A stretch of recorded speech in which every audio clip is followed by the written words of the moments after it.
तो यहाँ से फिर हम लोग अब हमारी यात्रा शुरू होती है कि भगवत गीता में पहला श्लोक जो है पहले अध्याय का, वो पहला श्लोक क्या है? धृतराष्ट्रवाच धर्मक्षेत्रे कुरुक्षेत्रे संवेतायुत्सवा मामकाः पांडवश्चैव किम कुर्वत संजय। तो यहाँ पर ये संवाद है, किसके किसके बीच में संवाद हो रहा है? धृतराष्ट्र पूछ रहे संजय से। अभी हम लोग थोड़ा इसके बैकग्राउंड में चलेंगे, मैं बस खाली ये श्लोक इसलिए डालना था यहाँ पे ताकि हम लोग इस थीम को आगे बढ़ा सकें। अभी हम लोग उस बैकग्राउंड को समझेंगे जिस बैकग्राउंड में ये हो रहा है। तो ये पहला श्लोक है भगवत गीता में, जिसमें धृतराष्ट्र जो है वो पूछ रहे हैं संजय से, मेरे पुत्रों ने, अगर आप देखें तो अंडरलाइन जो पोर्शन है, मेरे पुत्रों ने और पांडु के पुत्रों ने क्या किया।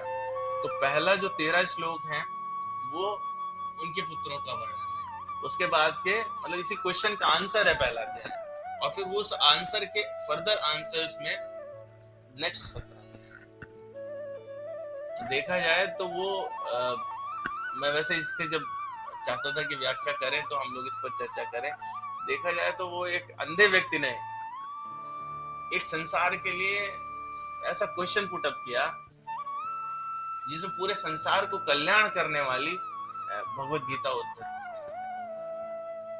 ठीक है, तो मतलब क्यों वहां पर इन सब ये सारे प्रश्न हैं जो हम लोग जब इसका डिस्क्रिप्शन लेंगे तब डिस्कस करेंगे।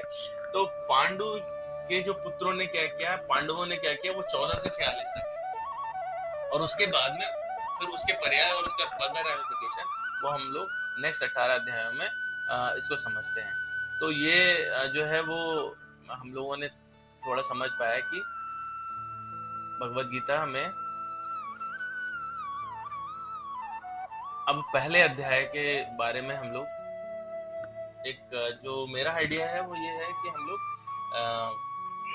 हर अध्याय को पहले एक समराइज्ड वे में समझ लेंगे, उसके बाद फिर एक एक श्लोक पे चलेंगे ताकि हमको ना पिक्चर थोड़ी बनी रहे। जैसे हम लोगों ने कोशिश की है कि भगवत गीता में हम लोग क्या चर्चा करने वाले हैं ये इसका फाउंडेशन बन जाए। ठीक है, मैं कोई इतना विद्वान आदमी नहीं हूँ कि आपको पूरा कंटेंट दे सकूं। जो पढ़ता हूँ, जो अपनी समझ में आता है, जो आचार्यों के उसमें मिलता है, वहां से हम आपको कुछ कुछ बताने की कोशिश करते हैं। सॉरी, सिंहावलोकन, जैसे शेर देखता है ना शिकार को, मतलब सारे वेयर अबाउट्स, वो सारे वेयर अबाउट्स जो है वो हमको इसमें दिखाई पड़ते हैं।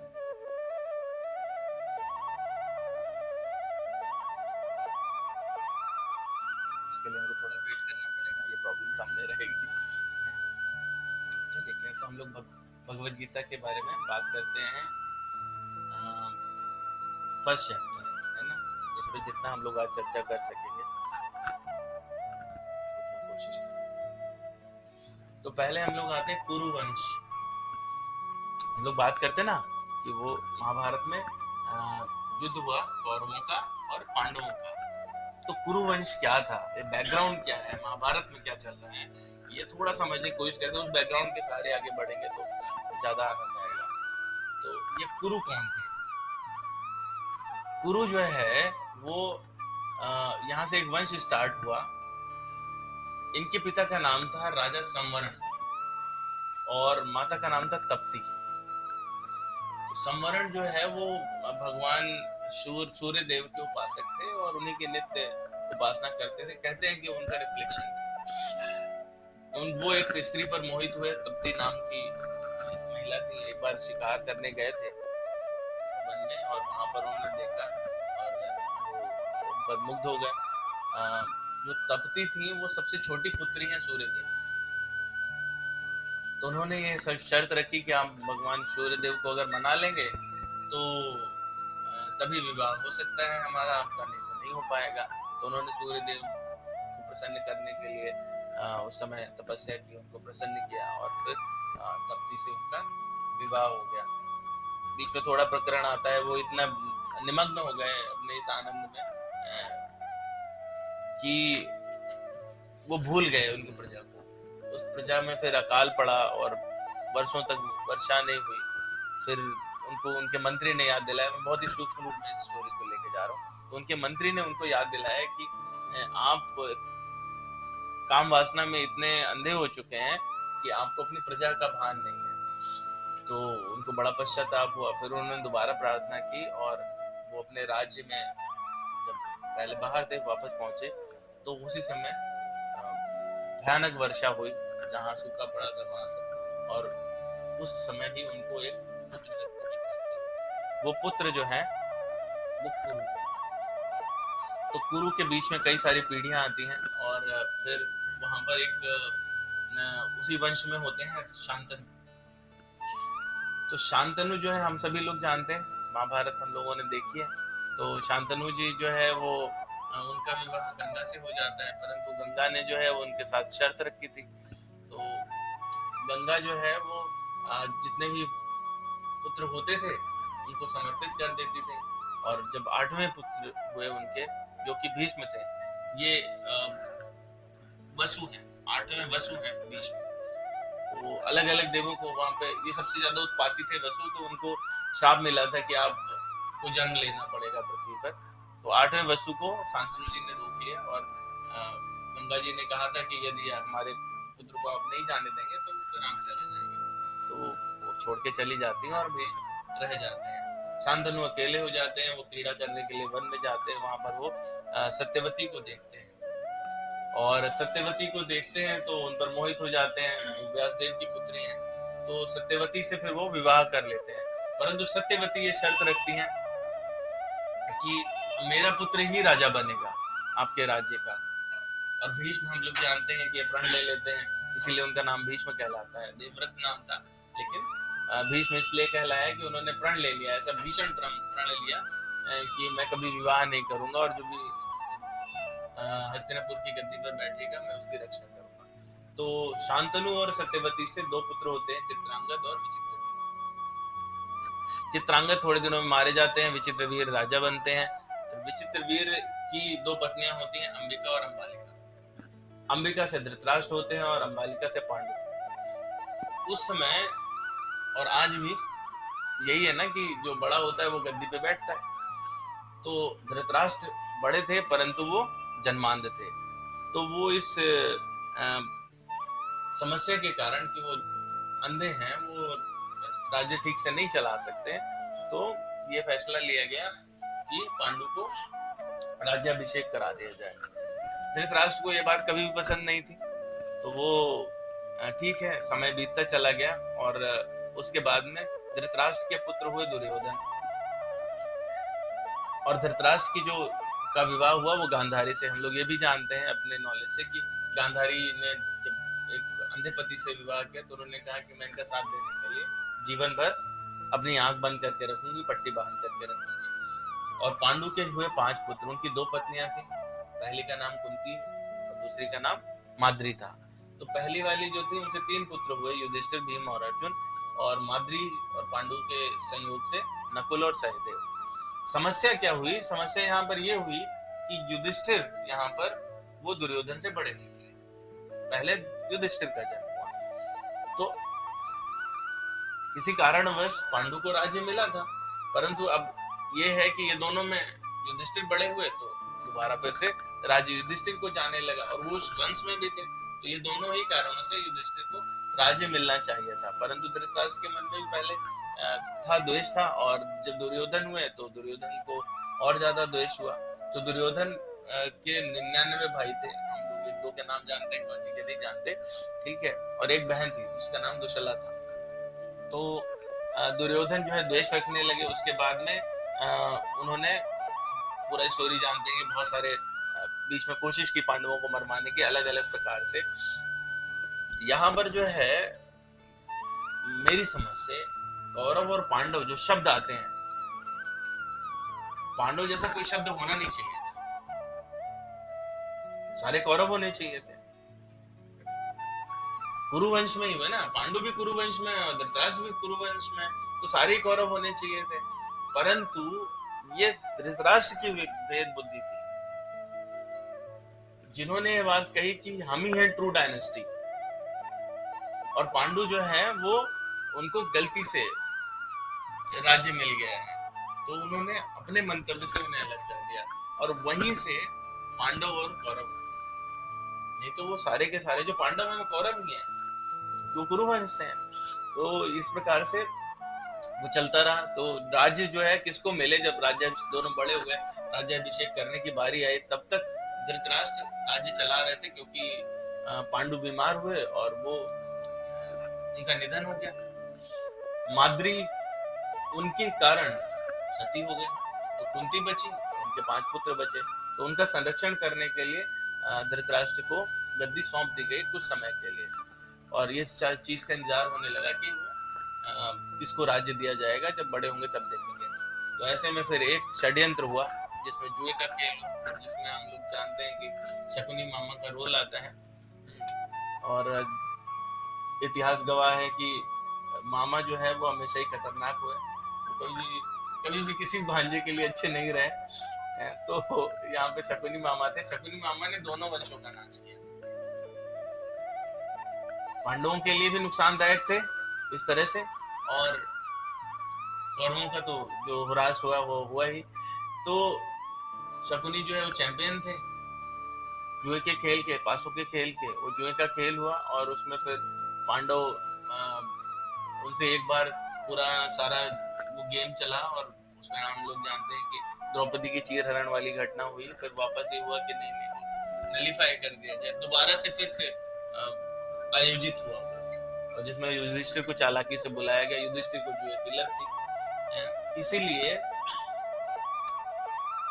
4 चीजों का निषेध है, जिसमें जुआ जो है वो ब्रह्म हत्या के समान पाप माना जाता है। ब्रह्म हत्या के समान पाप माना जाता है। तो पहला है जुए का निषेध, तो नहीं करना चाहिए। दूसरा है परस्त्री गमन, ये ब्रह्म हत्या के समान समझा जाता है। तीसरा है किसी भी प्रकार का व्यसन, जिसमें है मद्यपान। और क्या क्या हो गया, जुआ, परस्त्री गमन और मद्यपान, और जो चौथा है वो मांस भक्षण। ये 4 चीजों का निषेध है, ये 4 चीजें नहीं करनी चाहिए, ठीक है। जिसमें 3 के लिए लिखा गया लिटरली कि वो ब्रह्म हत्या के समान है। चौथे के लिए दूसरे टाइप के वो है। हम लोग नरक की चर्चा करेंगे तो उसमें बताएंगे कौन से नरक में किस चीज का क्या वो है, जब उसको आध्यात्मिक एंगल से देखना पड़ेगा ना आपको।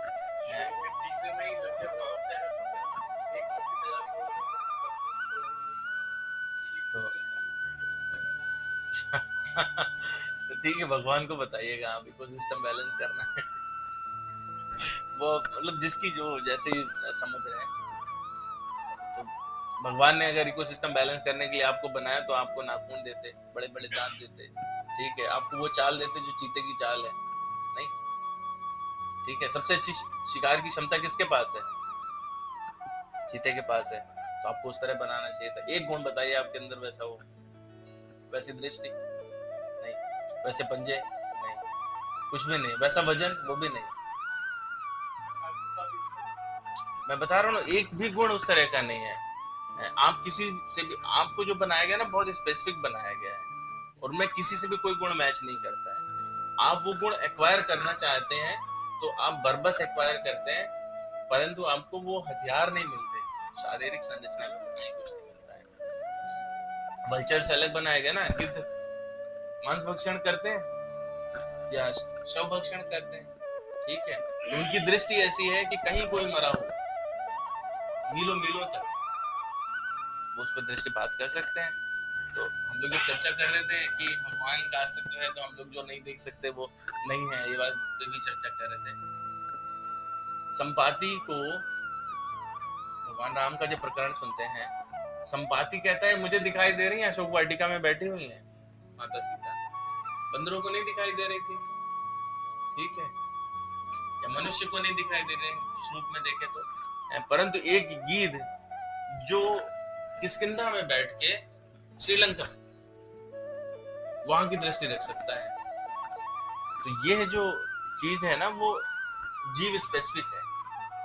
जिस जीव का जैसा जीवन दिया है भगवान ने, उसके हिसाब से उसको गुण और उसके शरीर की संरचना की गई है। तो हम लोग इसमें आते हैं लास्ट वाले में, मैंने क्वेश्चन मार्क कर दिया है कि वनवास और अज्ञातवास कितने वर्ष के थे और वो क्यों थे। तो पहले वाले का आंसर तो सभी को पता होना चाहिए। वनवास कितने साल का मिला था? 14। मुझे इस बात का जिस बात का एक्सपेक्टेशन था कि 14 वाला आंसर किसी न किसी से आना चाहिए, इसलिए मैंने क्वेश्चन मार्क लगाया था। ठीक है, अक्सर लोग कंफ्यूज जाते हैं। भगवान राम को 14 वर्ष का वनवास था और ये फिर वनवास जो है वो घटा दिया गया। मतलब इसके पीछे कॉन्सेप्ट है, न्यूरोलॉजिकल कॉन्सेप्ट है और बहुत ही अच्छा कॉन्सेप्ट है। तो वनवास जो है वो 12 वर्ष का, अज्ञातवास 1 वर्ष का। और ये इसमें शर्त रखी गई थी कि 12 वर्ष का वनवास कंप्लीट करेंगे, फिर 1 वर्ष का अज्ञातवास कंप्लीट करेंगे। अगर 1 वर्ष में पकड़े जाते तो फिर से 12 वर्ष और 1 वर्ष है, और ये साइकिल रिपीट होती रहेगी। तो अब जो 12 वर्ष था वो क्यों था और पहले 14 था वो क्यों था? सतयुग में आयु इतनी ज्यादा होती थी कि उस समय के जो वो थे दंड थे वो भिन्न प्रकार के थे। उसके बाद आयु घटी, भगवान राम का युग है त्रेता युग, तो उसमें ऐसा माना जाता था कि जो 13-14 वर्ष तक राजगद्दी पे नहीं रहे वो राजगद्दी से च्युत कर दिया जाएगा, उसको फिर उसका बैठने का अधिकार नहीं रहेगा। इसीलिए कैकेयी ने 14 वर्ष का, फिर वो आयु भी घटी, थोड़ा नियम बदले, द्वापर में वो 12 हो गया। और हम कलयुगी लोग इतने मूर्ख हैं कि हम लोगों को पता नहीं है, तो हम लोग जो है वो उस 12 वर्ष को आज तक फॉलो कर रहे हैं। किसी भी प्रॉपर्टी पर कोई भी 12 साल अगर रह लेता है तो उसका कानूनन उस पर अधिकार हो जाता है, और किसी प्रॉपर्टी को अगर 12 साल तक आप छोड़ देते हो तो उसको सरकार ले लेती है, उस पर आपका अधिकार नहीं रह जाता है। तो ये जो 12 वाला कॉन्सेप्ट है ये वहां से आया। तो ये मतलब क्यों रखा गया, ये बात थी। तो हम लोग अब इस बात को समझ गए कि भाई क्या क्या है, ये वाले आंसर्स तो अपन लोगों ने दे ही लिए।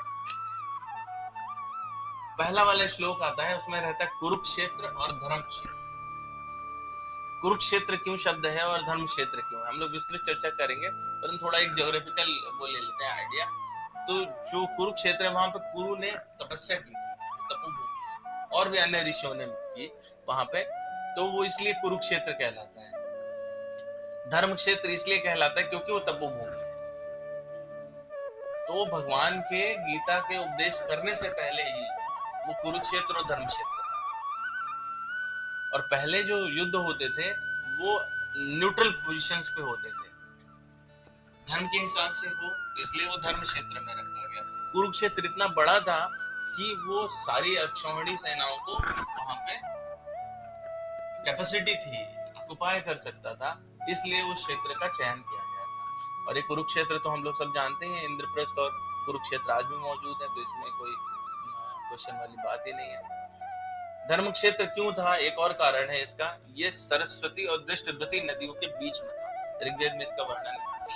तो ये इनके बीच में होने की वजह से बहुत ही ऑस्पिशियस माना जाता है, इसलिए भी इसको धर्म क्षेत्र मानते हैं। ये बहुत ही उपजाऊ जमीन थी, यहाँ पर लोगों को ज्ञान बहुत जल्दी हो जाता था। और अगर आज भी आप देखें तो बहुत ही विद्वान लोग हैं कुरुक्षेत्र में, संस्कृत के बहुत सारे भाष्य जो है वो कुरुक्षेत्र से आते हैं। अभी भी जो ज्योतिषाचार्य हैं वो बड़े बड़े ज्योतिषाचार्य वो कुरुक्षेत्र को बिलोंग करते हैं, उस एरिया को बिलोंग करते हैं, तो विद्वता अभी भी वहां पर बहुत ज्यादा है।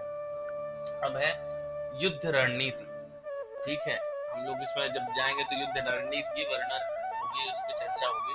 तो ये सैनिकों की एक विशेष रचना होती है युद्ध रणनीति में। 2 चित्र दिखाई दे रहे हैं, इस रणनीति को क्या कहते हैं?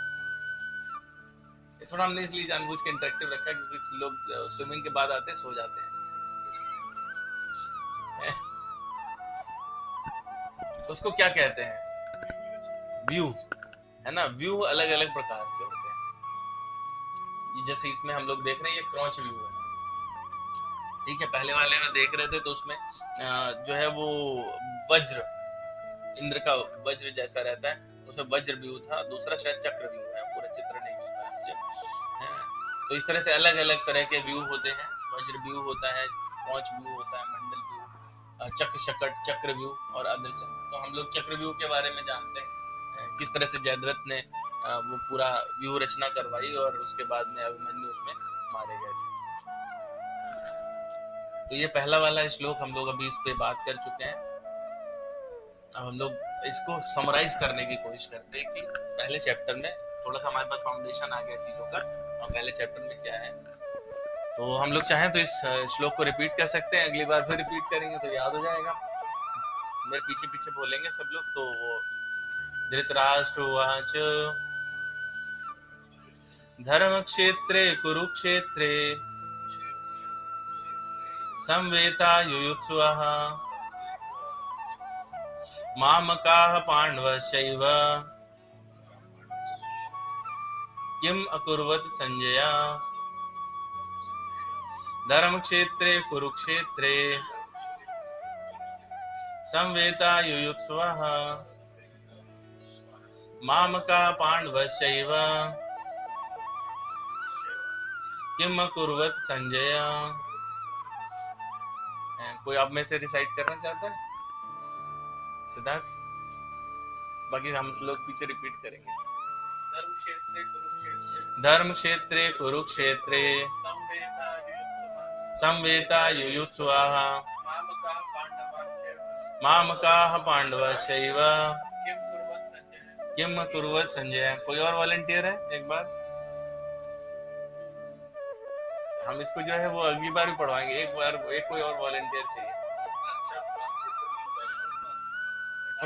नहीं कोई बात नहीं, इसमें क्या करिए ना, ट्राई करेंगे तभी होगा, करने से होगा, करिए कोशिश। धर्म क्षेत्रे कुरुक्षेत्रे संवेतायुयुत्सुवः मामकाः पाण्डवश्चैव किम् अकुर्वत संजय।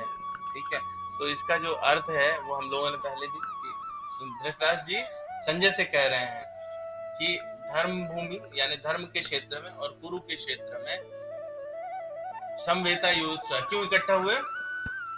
युद्ध की इच्छा से इकट्ठा हुआ है। मामका मेरे, मामका मेरे पुत्र, पांडव से और पांडव के पुत्रों ने, पांडु के पुत्रों ने यानी पांडवों ने, तो वो यहाँ पर पृथक कर देते हैं, अलग कर देते हैं। कौरव जो मेरे पुत्र हैं वो, और बाकी जो हैं वो अपोजिट साइड वाले हैं पांडव के पुत्र, उन्होंने क्या किया बताओ संजय। तो यहीं से मतलब उन्होंने ये दर्शाता है कि धृतराष्ट्र के मन में क्या है। जो धृतराष्ट्र को दिया गया था, वो संरक्षण दिया गया था, वो पितृवत थे। पांडु के पुत्रों के लिए और अपने पुत्रों के लिए सेम व्यवहार होना चाहिए था, वही धर्म था। परंतु उनके जो द्रष्टव्य था, उनकी मंतव्य था, वो इस पहले ही श्लोक से बिल्कुल पता चल जाता है, पृथक हो जाता है ना। तो इसमें जो है उनकी चार भावनाएं प्रकट हो रही हैं: इच्छा, संदेह, भय और आशा। उनकी इच्छा क्या थी कि युद्ध हो और कौरव जीते, ठीक है, परंतु उन्हें युद्ध होने में संदेह था। बोलते हैं धर्म क्षेत्रे कुरुक्षेत्रे, धर्म का क्षेत्र है तो धर्म के क्षेत्र में युद्ध की शिक्षा होती नहीं है, तो धर्म के क्षेत्र का प्रभाव ये हो सकता है कि हो सकता है युद्ध ना हो, संधि भी हो सकती है। फिर दूसरा था उन्हें कि भय हो सकता है कि कौरव ना भी जीते, युद्ध हो जाए, कौरव ना भी जीते। इस भय के बावजूद उन्हें एक आशा थी कि नहीं हमारे बच्चे ही जीतेंगे। तो ये चार मिक्स फीलिंग के साथ में पहला श्लोक आपके सामने आया कि उन्होंने धर्म क्षेत्र कुरुक्षेत्र। अभी हम लोग इस पर बृहद चर्चा करेंगे, बहुत ही सुंदर श्लोक है ये और अंडररेटेड श्लोक है भगवद गीता का। मैं हम लोग को बताऊं कि गीता जी में जो प्रथम अध्याय है वो बहुत सारे संस्करण में है ही नहीं। भगवद गीता को जो आचार्य लोग हैं, शंकराचार्य नहीं मानते थे कि प्रथम अध्याय जो आज के टाइम में है वो भगवद गीता का पार्ट है। उन्होंने लिया, भगवान ने जब पहला श्लोक बोला उसके बाद से भगवद गीता, मतलब भगवान का वचन है तो भगवद गीता वहां से प्रारंभ हुई। लेकिन जब हम लोग दूसरे ग्रंथों को देखेंगे और अपने नित्य प्रति जो हम लोग कृत्य करते हैं, कर्म करते हैं, पूजा कर्म करते हैं, उसमें देखेंगे तो हम लोग कॉन्टेक्स्ट लेके आते हैं। जैसे सुंदरकांड का पाठ करते हैं तो हम लोग किष्किंधा से शुरू करते हैं, है ना, कॉन्टेक्स्ट लेके आते हैं ना, किष्किंधा के 29वें दोहे से शुरू करके और फिर हम लोग सुंदरकांड पे जाते हैं। तो बिल्कुल ठीक, फिर आचार्यों ने इसमें बहुत सारी गोष्ठियां हुई और अलग अलग संप्रदाय के लोग मिले, फिर उन्होंने कहा कि नहीं, हमको ये वाला पोर्शन रखना चाहिए, ये इसका पार्ट बनना चाहिए, तभी पूरी चीज क्लियर होगी। यहाँ पे जो गीता जी रखी है इसमें पहला चैप्टर नहीं है, शंकराचार्य महर्षि पहला चैप्टर नहीं है, लेकिन पहला चैप्टर जो है वो इसलिए रखा गया और ये उतना ही इम्पोर्टेंट है। इसका फाउंडेशन बनेगा तो हम लोग फिर भगवत गीता को पूरी तरह से और अच्छे से समझ पाएंगे। तो इससे हमको इसी श्लोक से क्या मिलती है कि एक अंधा व्यक्ति जो है उसको इतनी ज्यादा आसक्ति है कि वो चिंतित हो गया है और वो उस आसक्ति के कारण ही धर्म के प्रति भी अंधा हो गया। तो भौतिक आसक्ति चिंता का कारण बनती है और व्यक्ति को धर्म के प्रति अंधा बना देती है। तो ये हम लोग इस पर डिस्कस कर चुके हैं। अगला जो है वो बताते हैं, संजय बताते हैं कि वहां पर क्या हो रहा है। तो वो बोलते हैं दृष्ट्वा तु पांडवानीकं व्यूढं दुर्योधनस्तदा आचार्यम् उपसंगम्य राजा वचनम अब्रवीत। तो कहते हैं देखा, क्या देखा? पांडवों की सेना को देखा। किसने? दुर्योधन ने। संजय तो देख ही रहा है, वो बता रहा है वहां पे क्या चल रहा है, कौन क्या कर रहा है। तो दुर्योधन ने देखा कि किस तरह से, तो उन्होंने देखा कि अच्छा यहाँ पर तो जो है वो बहुत बड़ी सेना सी है और हमारी भी बहुत बड़ी सेना है। तो यहाँ पे अक्षौहिणी का वर्णन है, अक्षौहिणी में कितने रहते हैं। तो पांडवों के पास में उनको एक्सपेक्टेशन थी कि 5 पांडव हैं तो इनके कॉन्टैक्ट्स भी थोड़े कम होंगे, लेकिन उनके पास में सेना भयानक थी। एक अक्षौहिणी में 21,870 रथ होते हैं और 21,870 हाथी, 65,600 घोड़सवार और 1,09,650 सैनिक, ये मिलकर के एक अक्षौहिणी बनाती है। तो अगर आप कल्पना करें कि महाभारत के युद्ध में कितने सैनिक, कितने हाथी, कितने घोड़े, ये मैंने एक अक्षौहिणी बताई है। 11 अक्षौहिणी थी कौरवों के पास है। हाँ, नारायणी सेना के सम्मिलित होने के कारण 11 अक्षौहिणी बनी और 7 अक्षौहिणी थी पांडवों के पास। टोटल 18 अध्याय हैं, 18 अक्षौहिणी हैं इसमें। तो 18 अक्षौहिणी जो है वो कुरुक्षेत्र में, तो मतलब कितना बड़ा महासंग्राम हुआ होगा और लोग बचे नहीं। कैलकुलेट कर लीजिए, घोड़े हाथी सब मिला करके, ठीक है। तो ये मतलब उस समय की इस परिस्थिति थी। पांडव की सेना में 7 अक्षौहिणी, कौरव की सेना में 11 अक्षौहिणी है। तो उन्होंने देखा कि किस तरह से व्यूह रचना हुई है वहां पर। फिर क्या किया, आगे के जो श्लोक आते हैं मैं इनको बहुत ही संक्षेप में लेके जा रहा हूँ। 3 से 6 तक के श्लोक में दुर्योधन देख रहा है कितनी सेना है और वो ये देख रहा है कौन कौन है इसमें। तो कहता है भीम है, अर्जुन है, द्रुपद है, युधान है, विराट है, धृष्टकेतु है, चेकितान है, काशीराज है, ये सारे के सारे वीर हैं और युद्ध के पारंगत हैं। इसमें जो है वो इनके पुत्र पौत्र भी हैं शामिल, मतलब छोटे से लेके बड़ा तक सारा युद्ध में खड़ा है। तो वो जब इसको देखता है और इतने बलशाली लोग हैं, इतने पारंगत लोग हैं, तो वो फिर उसको लगता है कि मुझे जाकर के अपने सेनापति से बात करनी चाहिए। तो वो ये संजय बता रहे हैं कि इनको देखा, तो वो दुर्योधन का मंतव्य भी बता रहे हैं और धृतराष्ट्र को भी चेतावनी दे रहे हैं संजय कि हल्के मत लो। आपने जो अभी सेंटेंस बोला है ना, आपको लग रहा है कि युद्ध जीतने वाले, तो आप हल्के मत लीजिए। यहाँ पर सामने जो है वो बहुत सारे योद्धा हैं, क्योंकि संजय जो है वो क्या है, एक भक्त, और संजय को ये शक्ति जो है वो उनकी भक्ति के कारण मिली थी। वेदव्यास ने उनको इस चीज का वरदान दिया था कि वो देख सकते हैं। हालांकि प्रथम जो उनका वो हो रहा था, आशीर्वाद जा रहा था, वो धृतराष्ट्र को जा रहा था, परंतु धृतराष्ट्र भी अंतर्मन में जानता था कि इसमें संपूर्ण संहार होने वाला है। तो धृतराष्ट्र ने अपने इस मंतव्य को जाहिर किया वेदव्यास से। उन्होंने कहा कि मुझे पता है इसमें कुल संहार होगा और मैं पहली बार कुछ देखूं जीवन में और सीधे कुल संहार देखूं, तो इसलिए मुझे आप मत दीजिए। मेरे जो सचिव हैं संजय, इनको आप वो दिव्य दृष्टि दीजिए, ये सब कुछ देख करके मुझे यथावत जैसा है वैसा बताएं। तो इस तरह से जाकर के महान योद्धाओं का नाम लेते हैं, जब वो देखते हैं कि यार इतने बड़े बड़े योद्धा हैं, इनको देख कर कहीं ऐसा तो नहीं हमारे सैनिकों में हीन भावना आ रही हो, तो 7वें 8वें श्लोक में वो अपने पक्ष के योद्धाओं के नाम लेते हैं कि ये हमारे योद्धा हैं, और हमारे में जो सेना नायक है वो भीष्म है। अयनेषु च सर्वेषु यथा भागम अवस्थिताः भीष्ममेवाभिरक्षन्तु भवन्तः सर्व एवहि। तो किसके रक्षण में, संरक्षण में? भीष्म के। तो उस समय के जो सबसे बलशाली और सबसे योग्य योद्धा थे वो भीष्म थे।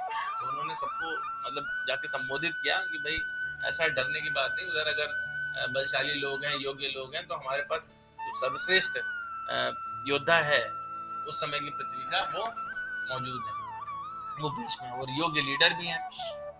तो जब ये जाकर के उन्होंने किया और भीष्म से बात की, तब भीष्म को लगा कि ये इनको थोड़ा डर लग रहा है शायद, और उस समय डर भगाने के लिए भी और बाकी दूसरे रीजन्स भी रहते थे, तो भीष्म ने अपना शंख बजाया, और इससे जो है वो थोड़ा सा दुर्योधन चीयरफुल होने लगा कि हाँ भाई ठीक है, भीष्म जो है वो पांडवों को चाहते हैं, उनका प्रेम पांडवों के प्रति जरूर है, परंतु ये अभी हमारे तरफ मन से है। अगले श्लोक में जो है वो जब भीष्म शंख बजाते हैं, तो उसके बाद में भगवान कृष्ण उसके रिस्पॉन्स में अपना शंख बजाते हैं, और जब भगवान कृष्ण शंख बजाते हैं, जब भगवान ही शंखनाद कर रहे हैं, तो उनके साथ वाले सभी लोग शंखनाद करने लगते हैं और अपने नगाड़े और ढोल और ये सब बजाना शुरू कर देते हैं। तो इसमें अलग अलग शंख के नाम आए, हम लोग जब इन श्लोक को पढ़ेंगे तब भी जानेंगे। भगवान कृष्ण के पास में पांचजन्य था, युधिष्ठिर के पास में अनंत विजय, भीम के पास में पौंड, अर्जुन के पास देवदत्त, नकुल के पास सुघोष और सहदेव के पास मणिपुष्पक था। इनकी अपनी अपनी हर शंख की अपनी विशेषता है, और वो सारी जो है वो इसमें युद्ध में उनकी अपनी निर्णायक भूमिका भी है, उन शंखों की ध्वनि की निर्णायक भूमिका है।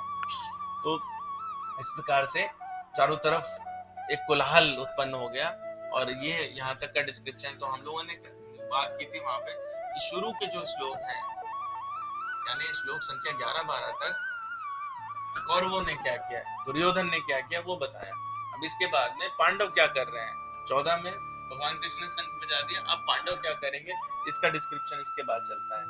तो उसकी तरफ से, पांडवों की तरफ से अलग अलग लोग शंख बजाना शुरू करते हैं, और जो शंख बजाते हैं तो जो 19वां श्लोक है उसमें भगवान मतलब ये संजय बताते हैं कि इतना भयानक कोलाहल हुआ वहां पर, इतना आकाश में और पृथ्वी पर भयंकर गुंजन होने लगा कि इससे सभी लोग भयभीत हो गए।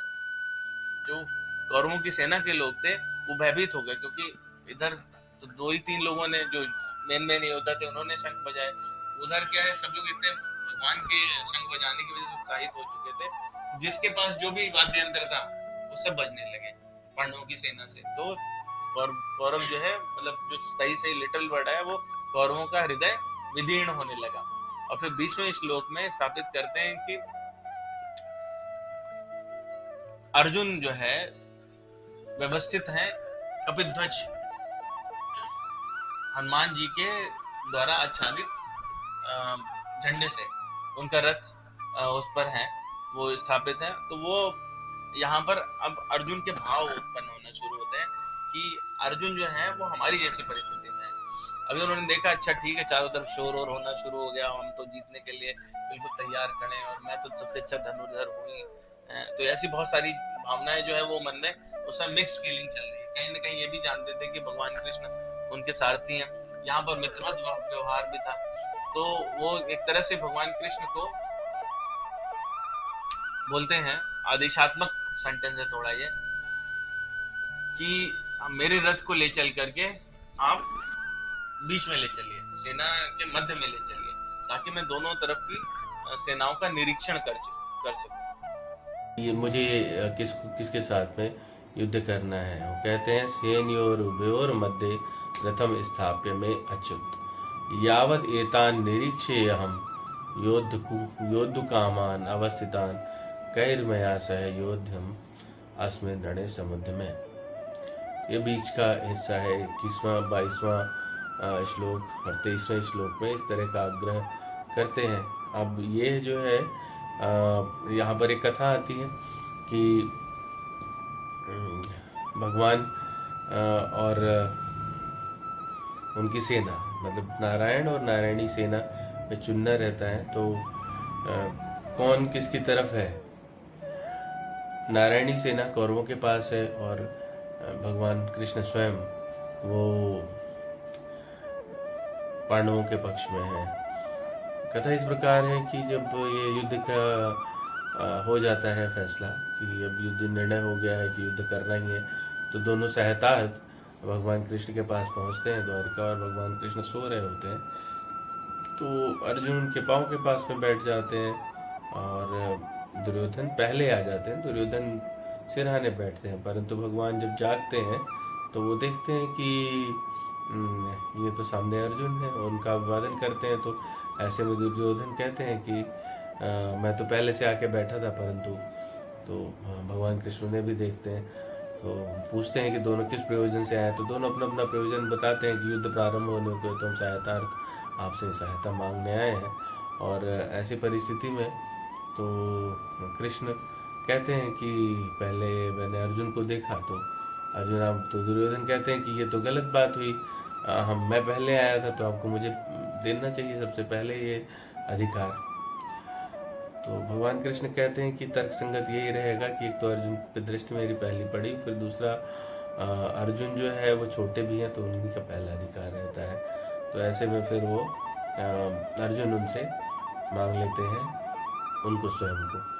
और तो भगवान कृष्ण कहते हैं ठीक है, नारायणी सेना जो है वो दुर्योधन के पास रहेगी, परंतु शर्त यह है कि मैं पूरे युद्ध में अस्त्र और शस्त्र नहीं उठाऊंगा, मैं खाली आपकी मित्रवत आपके रथ का सारथी बनूंगा, आपके साथ रहूंगा, आपको निर्देश देता रहूंगा। तो इस तरह से जो है वो दोनों पक्षों में नारायण और उनकी सेना, नारायणी सेना वो बट जाती है। लेकिन जब देखते हैं वहाँ पे सेना के मध्य में ले जा करके रथ जो है भगवान कृष्ण रख देते हैं, तो ऐसे में संजय बोलते, संजय उवाच एव मुक्तो ऋषिकेशो गुणाकेशेन भारत सेनयोरुभयोर्मध्ये स्थापयित्वा रथोत्तमम्। है तो संजय क्या कहते हैं कि ऐसे इस तरह से अर्जुन के इस प्रकार कहने पर ऋषिकेश यानी भगवान कृष्ण ने दोनों सेनाओं के बीच में अपना रथ ले जाकर के खड़ा कर दिया। और वहां पर क्या दिखे, जब अर्जुन देखते हैं सामने 25वें श्लोक ये मध्य है बिल्कुल, वहां पर क्या दिखता है अर्जुन को, अर्जुन देखते हैं इसको संजय ऐसे वर्णित करते हैं, भीष्म द्रोण प्रमुखतः सर्वेषां च महेक्षिताम् उवाच पार्थ पश्येतान् संवेतान् कुरुनिति। तो निद्रा विजय अर्जुन के द्वारा सामने जब देखते हैं तो वहाँ पर अपने सामने वो भीष्म द्रोण इन प्रमुख लोगों को देखते हैं, और भगवान कृष्ण कह लाके जानबूझ के वहाँ खड़ा करते हैं। यहाँ पर एक भूमिका बन जाती है, भगवान कृष्ण चाहते हैं कि ऐसा प्रश्न उत्पन्न हो जिससे गीता का उत्पादन हो सके। और अर्जुन का जो अंदर मिथ्या अहंकार थोड़ा पनप रहा है, भगवान भक्त पर हमेशा भक्त वत्सल हैं भगवान, और वो कृपा करना चाहते हैं। तो अर्जुन हालांकि कहीं ना कहीं अंदर जानता है कि मेरे साथ में जो मेरे सारथी की भूमिका में है, मेरे मित्र नहीं है, भगवान है और मैं इनका सेवक हूँ, भाव उसके अंदर है, परंतु उसका जो व्यवहार है वो उस समय कहीं ना कहीं थोड़ा सा भ्रम हो रहा है, तो इस चीज़ का एडवांटेज भी लेना चाहते हैं भगवान। और वो कहते हैं कि हे पार्थ, सामने खड़े हुए इन कुरुवंशियों को देख तू। तो उनको जब देखता है तो वो देखता है कि इसमें कौन है, इसमें तो उसके अपने आचार्य हैं। कौन कौन आए हैं, भीष्म है, द्रोण है, प्रमुख रूप से है, उनके अपने आचार्य हैं, उनके अपने बंद बांधव हैं, पौत्र हैं, पुत्र हैं, मतलब भतीजे इत्यादि हैं, मामा वगैरह हैं, इन सबको देखते हैं। और सबको जब देखने के बाद में तो 28 से और 30 तक श्लोक हैं जो वो बताते हैं कि अर्जुन अत्यंत तनाव में आ जाते हैं और उनमें एक भाव उत्पन्न होता है, वो उत्पन्न होता है करुणा का भाव।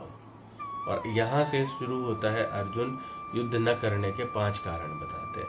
तो पहला कारण जो है वो करुणा है।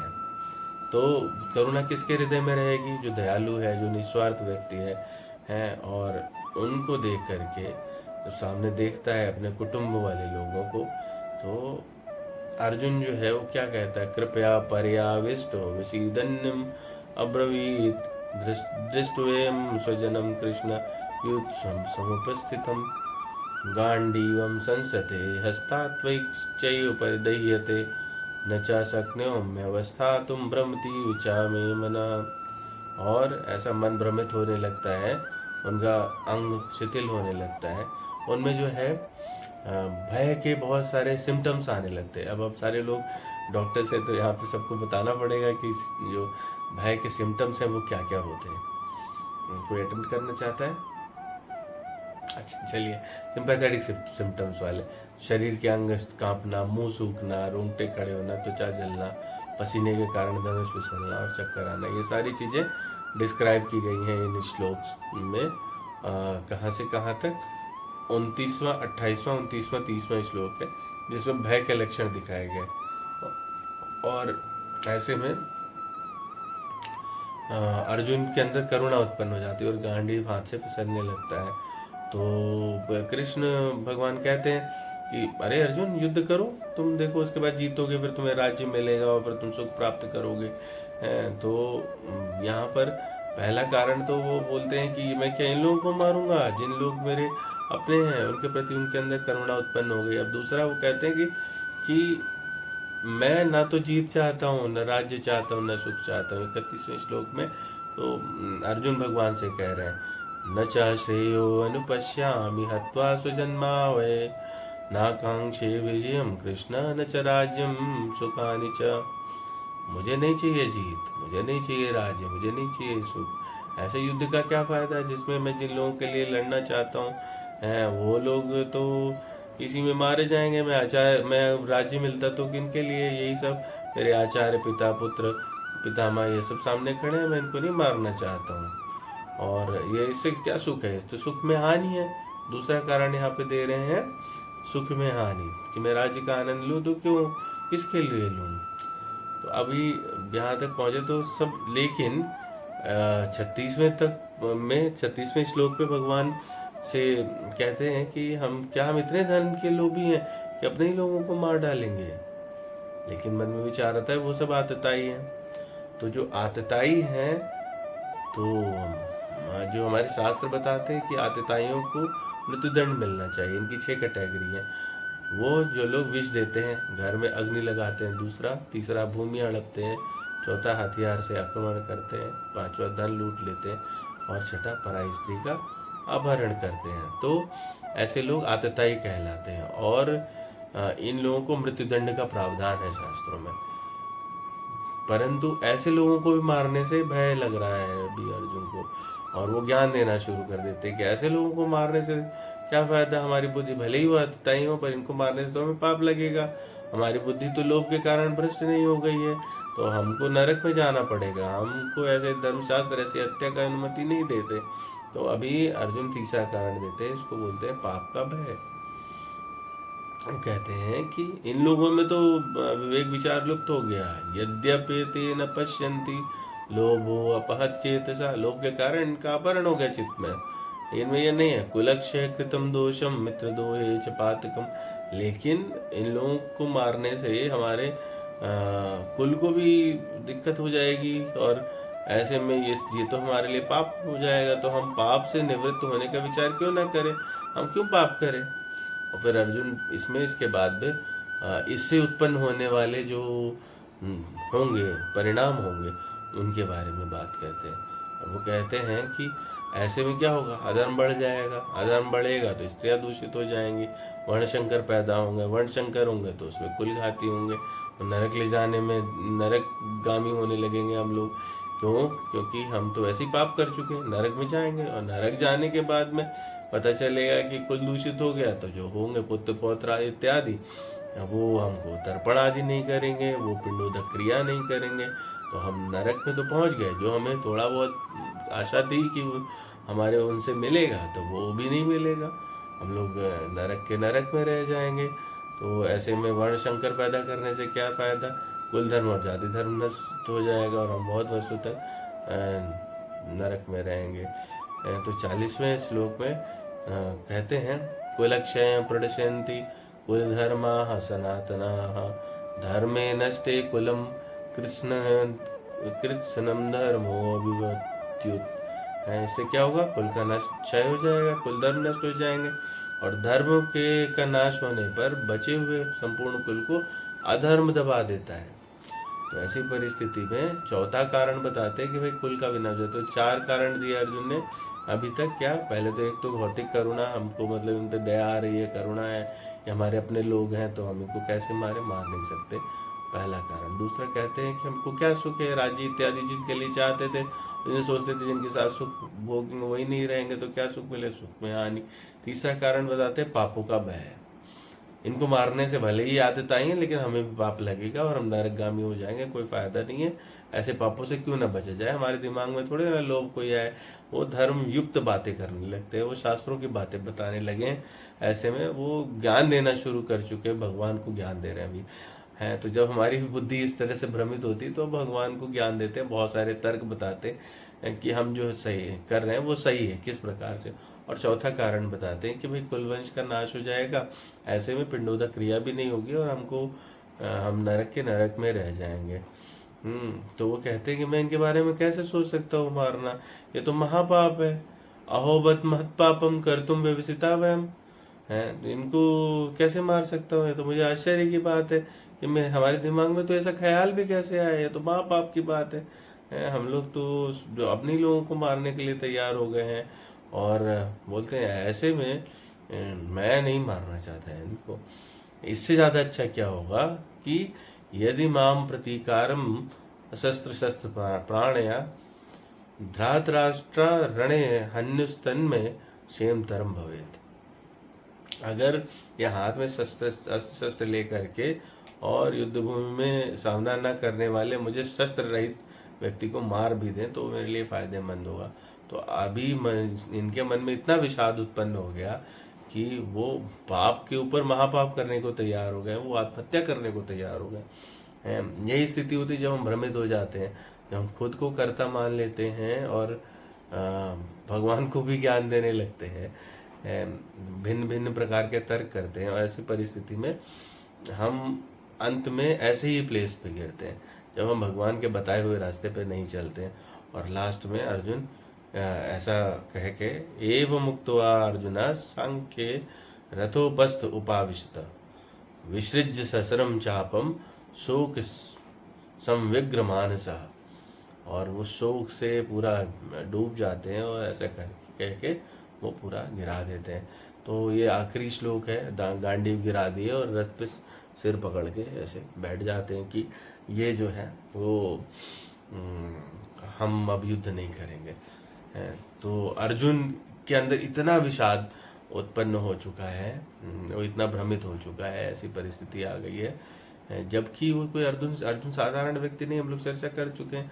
अर्जुन पूरे शास्त्रों का ज्ञाता, देखिए शास्त्र से तर्क संगत बातें कर रहा है और वो पूरा ज्ञान देने लग रहा है। इतना बड़ा धनुर्धर भी है, वो जानता है वो जीत सकता है, परंतु उसके बावजूद भी इतना विषाद उत्पन्न हो जाता है। तो यही रहता है जब हम लोग भगवान को उन शरणागति नहीं लेते हैं तो हमारी परिस्थिति भी ऐसी ही रहती है। तो हम लोग इसको देखें समराइज वे में कि पहले श्लोक में धृतराष्ट्र अपने पुत्र और पांडु के पुत्र इसमें भेद कर देते हैं और वो कहते हैं उन्होंने क्या किया। तो पहले 2 से लेके 13 तक में कौरवों ने क्या किया संजय ये बताते, फिर 14 से 20 में पांडवों ने क्या किया, 21 से 27 तक में अर्जुन का अनुरोध रहता और कृष्ण जो है उनकी भक्त वत्सलता, वो भक्त के लिए इतना समर्पित हो जाते हैं कि भक्त के आदेश का अनुपालन करने लगते हैं। तो वो ले जाकर के रथ स्थापित कर देते हैं और अर्जुन 4 तर्कपूर्ण कारण देता है कि वो युद्ध क्यों ना करें। पहला कारण देता है कि उसके अंदर करुणा उत्पन्न हो गई। दूसरा वो कहता है कि कोई सुख नहीं है, सुख में हानि होने वाली है, युद्ध में जीतेंगे तो किसके लिए जीतेंगे। तीसरा कारण वो देता है और बताता है कि ये इससे पाप का भय है। और चौथा कारण वो कहता है कि पिंडोदक क्रिया इसमें समाप्त हो जाएगी और कुल का क्षय हो जाएगा, कुल का नाश हो जाएगा। तो हम लोग अगर ध्यान दें तो जब हम खुद को कर्ता मान लेते हैं और हम सोचते हैं कि हम सब कुछ कर सकते हैं, हमको प्रॉब्लम का भी पता नहीं रहता है, तो हम उठ पटांग सोल्यूशंस की बात करते हैं, बिल्कुल ऐसे ही रहता है। तो हमको जो है इससे क्या शिक्षा मिलती है? लेकिन अर्जुन ने आप देखिए कि पूरे में कहीं भी भगवान को कोई दोष नहीं दिया। तो हमको यदि गीता का ज्ञान चाहिए तो हमें अर्जुन के गुण लाने होंगे। अभी आगे चल के अर्जुन पूरी तरह सरेंडर करेंगे और भगवान उनको गीता का ज्ञान देंगे। ये अंतर्द्वंद की स्थिति हम सभी के अंदर रहती है, परंतु हमको इससे आगे बढ़ करके भगवान की शरण लेकर के और स्प्रिंग बोर्ड की तरह, जैसे स्प्रिंग पे रखते हैं ना और उछल जाते हैं, ऐसे ही नकारात्मकता खत्म करके सकारात्मक होना पड़ेगा। और सबसे इम्पोर्टेंट बात जो हम लोग रोज कहते रहते हैं कि हमारे पास टाइम नहीं है, हमारे पास टाइम नहीं है, हमारे पास टाइम नहीं है, तो वो अपने लिए और भगवत गीता के लिए, भगवान के ध्यान के लिए, शरणागति के लिए हमें समय निकालना पड़ेगा। तो ये आज के सेशन में हम लोगों ने सारा देखा। इस तरह से हम लोगों ने गीता पे चर्चा की और हम लोगों ने पाया इसके आगे के जितने भी अध्याय हैं और जितनी भी चीज़ें हैं वो इसी का जवाब है, इसी के आंसर में भगवान ने सब बताया है। तो हम लोग ने इस पर चर्चा कर ली। अब हम लोग को 2 मिनट जो है वो हम लोग गीता महात्म्य को पढ़ेंगे, स्मरण करेंगे और उसके बाद में फिर इसका समापन करेंगे। आज शंकराचार्य कृत जो गीता महिमा है बहुत ही सुंदर है और मुझे बहुत ही अत्यंत प्रिय है। हम लोग इसको एक बार गा लेते हैं, पढ़ लेते हैं। गीता शास्त्रम इदं पुण्यम या पठेत प्रहता पुमान विष्णु पदम वाप्नोति भयशोकादिवर्जितः। गीताध्ययनशीलस्य प्राणायाम परस्य च नैव सन्ति हि पापानि पूर्वजन्म कृतानि च। मलनिर्मोचनं पुंसां जलस्नानं दिने दिने सकृद्गीताम्बसि स्नानं संसारमलनाशनं। गीता सुगीता कर्तव्या किमन्यैः शास्त्रविस्तरैः या स्वयं पद्मनाभस्य मुखपद्माधुनीश्रिता। भारतामृतसर्वस्वं विष्णोर्वक्त्राधुनीश्रितं। गीता गङ्गोदकं पीत्वा पुनर्जन्म विद्यते। सर्वोपनिषदो गावो दोग्धा गोपनन्दना। पार्थो वत्स सुधीर्भोक्ता गीतामृतं महत्। बोलिए वृंदावन बिहारी लाल की जय। बोले श्री सीताराम भगवान की जय। उमापति महादेव जय। पवन सुत हनुमान की जय। अयोध्या नगरी की जय। वृंदावन धाम की जय। काशी नगरी की जय। गंगा मैया की जय। यमुना मैया की जय। सभी संतों की जय। यहाँ पर उपस्थित सभी भक्तों की जय। हरे कृष्णा कृष्णा कृष्णा हरे हरे, हरे राम राम राम हरे हरे। जय जय श्री राधेश्याम।